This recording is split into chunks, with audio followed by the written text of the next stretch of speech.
This is the half-bricket grip, and you're gonna learn it today. And this will most likely be the most important pole dance tutorial you will ever see. And there's a reason that I put it in the top of the playlist, where I take you from introduction to pole dance to beginner.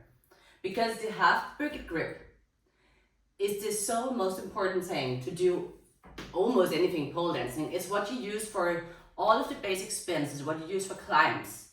And even when you get up on a higher level, this is what you need to know in order to stick to the pole. So let's take it from the beginning. What you want to do to start with, you want to stand a little bit of distance to the pole. Then you want to take the inner arm up. You want to reach it up, until you feel the shoulder touching your ear. Then you're going to put the hand on the pole. You're going to do a handshake grip. A handshake grip means that your hand is like this. Hello, hello. This is how you grab the pole. So it's up, high, high, high, and grip. From here, you want to make an attempt to make your hands stay in the same place, arms stay straight while you get on your toes. So I'm going up by pulling my shoulder down and getting on my toes. Notice as I go up and down, my hand is staying in the same place, arm stays straight. The only thing moving is my shoulder going up and down. This can happen because I'm using my lats. I'm going to show it from the other side. That when I'm standing here, I'm pulling from my lats here, going up and down. Oh, here, go away. Up and down here, you can see it moving. The reason why this is so important is because this is what will make you stick to the pole. If you start bending your arm, you're not going to stick anymore. So if I'm here and I start, instead of pulling my shoulder down, I start bending, I'm going to slide. So this is why this grip is so important, because it's going to learn you. It's going to teach you a good base in sticking to the pole. So even on the most sweatiest days, if this grip is good, you're going to be able to stick to the pole. So what you want to do from here, you want to think about the pull from the shoulder. The other arm is going to be in front of you. So I'm going to have knuckles on one side of the pole, elbow on the other side. So it's like diagonal like this, so I can push into the pole. So I want to use this arm as pushing towards the pole. So now I will have one hand that is pulling down, and I have one that's pushing out. This will create friction. So when I'm in this position here, I'm pulling up, and I'm pushing. Then I should actually be able to lift myself from the floor.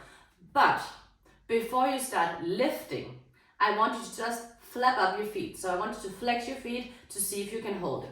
So you're in this position here, pull, pull, pull. You want to push, and from here, the only thing you want to do is just flexing your feet, going down again.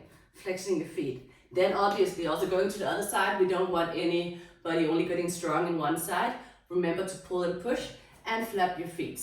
The reason why this is so important is because it will create a good base for you to do climbing or anything else where you actually know you can support yourself. A lot of people just want to go to the park and lift up their legs and be crazy. But what you want to do, because you want to have the best introduction ever without injury, where you're going to be able to do crazy, amazing stuff in the future, you want to build a solid base. And you do that by actually knowing what you're doing. So first thing first, flap up your feet like this. When that is working, now you know how to support yourself. And honestly, for me, this took like 6 months. This was such a hard grip for me. So it's okay if you find it difficult. Just remember, pull and push, and it will come to you eventually, I promise. So when the flappy flap is working, what you want to do then is try to lift your knees up. Here you will find out that the pushing with this arm is so important, because if you don't, you're going to smash into the pole. So when you're here, what you want to do is, instead of flexing, you want to lift up your knees and come back down again. You can also do it to the other side. And as you get more advanced with the pole dancing, this can actually be your warm-up. Just getting your shoulders warm, getting your hip flexors warm. And doing this exercise will also put a great base for any other moves that you want to do. And when you got that, you actually got the half-bricket grip. You can always add more, so you can do wavy legs. That is not something I'm good at. You can do it where you just lift legs up to one side, other side. Clearly, I didn't practice this for a long time. So have fun with it and use this for your warm-up. So half-bricket grip, and you're going to use that for plenty of the tricks in this playlist. So make sure that you know how to do this. Okay, you guys, have a beautiful day. I hope this helped you out.